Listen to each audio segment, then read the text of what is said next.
1 Kings chapter 7. Solomon was building his own house 13 years, and he finished his entire house. He built the house of the forest of the Lebanon 100 cubits long, 50 cubits wide, and 30 cubits high, built on 4 rows of cedar pillars, with cedar beams on the pillars.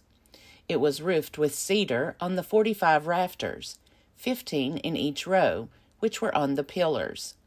There were window frames in the 3 rows, facing each other in the 3 rows.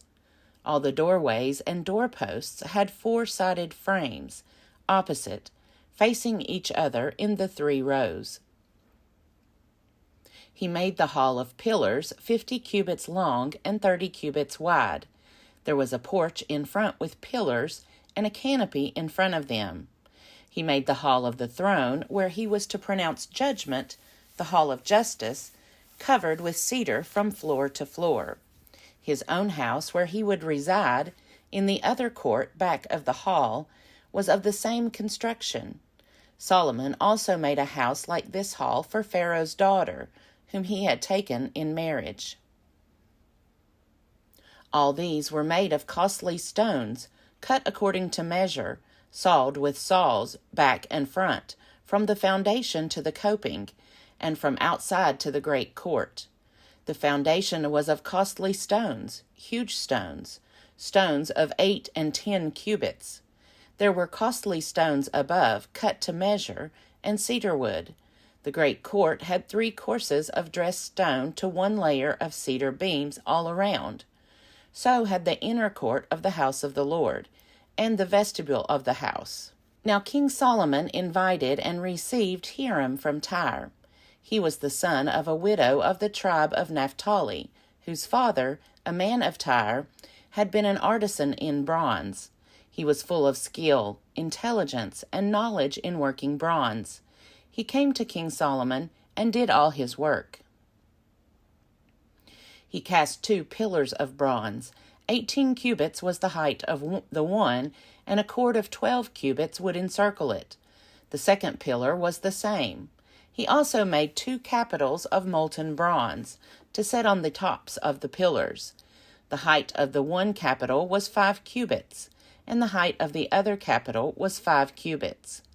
There were nets of checker work with wreaths of chain work for the capitals on the tops of the pillars, 7 for the one capital and 7 for the other capital. He made the columns with 2 rows around each lattice work to cover the capitals that were above the pomegranates. He did the same with the other capital. Now the capitals that were on the tops of the pillars in the vestibule were of lily work, 4 cubits high. The capitals were on the 2 pillars and also above the rounded projection that was beside the lattice work. There were 200 pomegranates in rows all around, and so with the other capital. He set up the pillars at the vestibule of the temple. He set up the pillar on the south and called it Jachin, and he set up the pillar on the north and called it Boaz.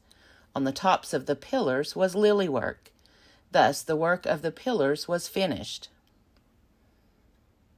Then he made the molten sea. It was round, 10 cubits from brim to brim, and 5 cubits high. A line of 30 cubits would encircle it completely. Under its brim were panels all around it, each of 10 cubits, surrounding the sea.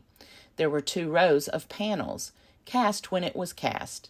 It stood on 12 oxen, 3 facing north, 3 facing west, 3 facing south, and 3 facing east. The sea was set on them. The hindquarters of each were toward the inside. Its thickness was a handbreadth. Its brim was made like the brim of a cup, like the flower of a lily. It held 2,000 baths. He also made the 10 stands of bronze. Each stand was 4 cubits long, 4 cubits wide, and 3 cubits high. This was the construction of the stands. They had borders. The borders were within the frames. On the borders that were set in the frames were lions, oxen, and cherubim. On the frames, both above and below the lions and oxen, there were wreaths of beveled work. Each stand had 4 bronze wheels and axles of bronze. At the 4 corners were supports for a basin.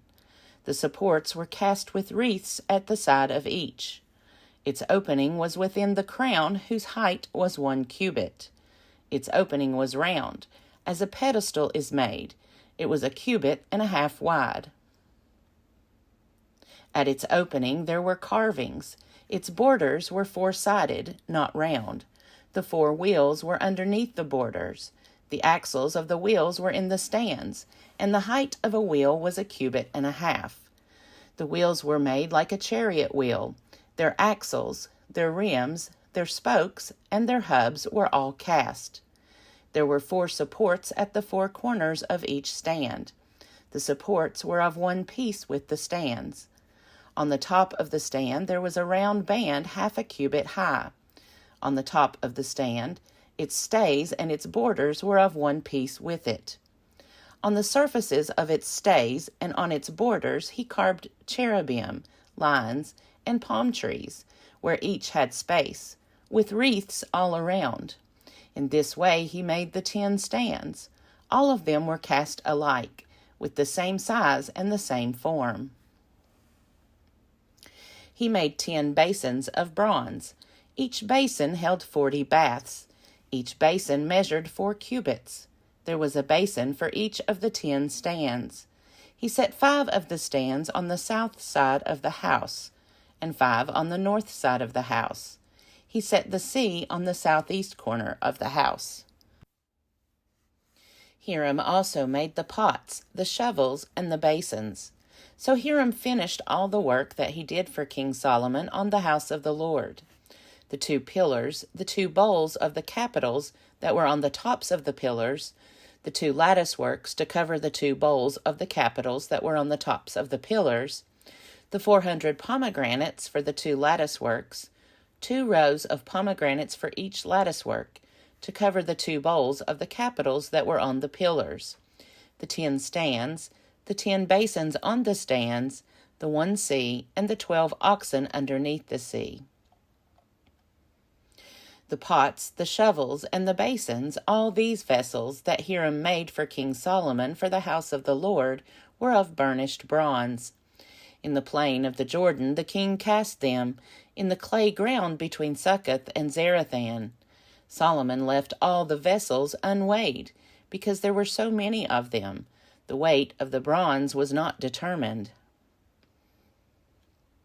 So Solomon made all the vessels that were in the house of the Lord, the golden altar, the golden table for the bread of the presence, the lampstands of pure gold, 5 on the south side and 5 on the north, in front of the inner sanctuary, the flowers, the lamps, and the tongs of gold, the cups, snuffers, basins, dishes for incense, and fire pans of pure gold, the sockets for the doors of the innermost part of the house, the most holy place, and for the doors of the nave of the temple of gold.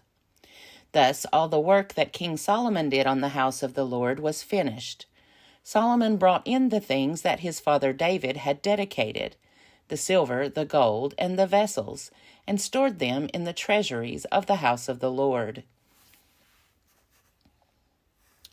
2 Chronicles chapter 4. He made an altar of bronze, 20 cubits long, 20 cubits wide, and 10 cubits high. Then he made the molten sea. It was round, 10 cubits from rim to rim, and 5 cubits high. A line of 30 cubits would encircle it completely.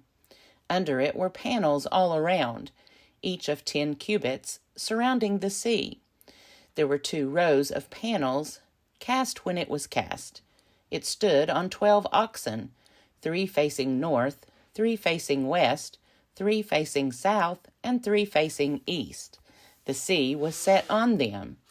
The hindquarters of each were toward the inside. Its thickness was a handbreadth.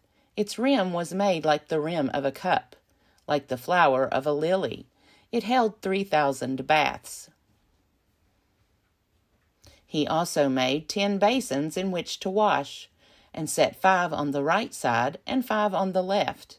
In these they were to rinse what was used for the burnt offering. The sea was for the priests to wash in. He made 10 golden lampstands as prescribed, and set them in the temple, 5 on the south side and 5 on the north. He also made 10 tables, and placed them in the temple, 5 on the right side and 5 on the left. And he made 100 basins of gold. He made the court of the priests, and the great court, and doors for the court. He overlaid their doors with bronze. He set the sea at the southeast corner of the house. And Huram made the pots, the shovels, and the basins. Thus Huram finished the work that he did for King Solomon on the house of God. The 2 pillars, the bowls, and the 2 capitals on the top of the pillars, and the 2 lattice works to cover the 2 bowls of the capitals that were on the top of the pillars, the 400 pomegranates for the 2 lattice works, 2 rows of pomegranates for each lattice work, to cover the 2 bowls of the capitals that were on the pillars. He made the stands, the basins on the stands, the 1 sea, and the 12 oxen underneath it. The pots, the shovels, the forks, and all the equipment for these, Huram-Abi made of burnished bronze for King Solomon for the house of the Lord. In the plain of the Jordan the king cast them, in the clay ground between Succoth and Zeradah. Solomon made all these things in great quantities, so that the weight of the bronze was not determined. So Solomon made all the things that were in the house of God, the golden altar, the tables for the bread of the presence, the lampstands and their lamps of pure gold to burn before the inner sanctuary, as prescribed, the flowers, the lamps, and the tongs of purest gold, the snuffers, basins, ladles, and firepans of pure gold. As for the entrance to the temple, the inner doors to the most holy place and the doors of the nave of the temple were of gold.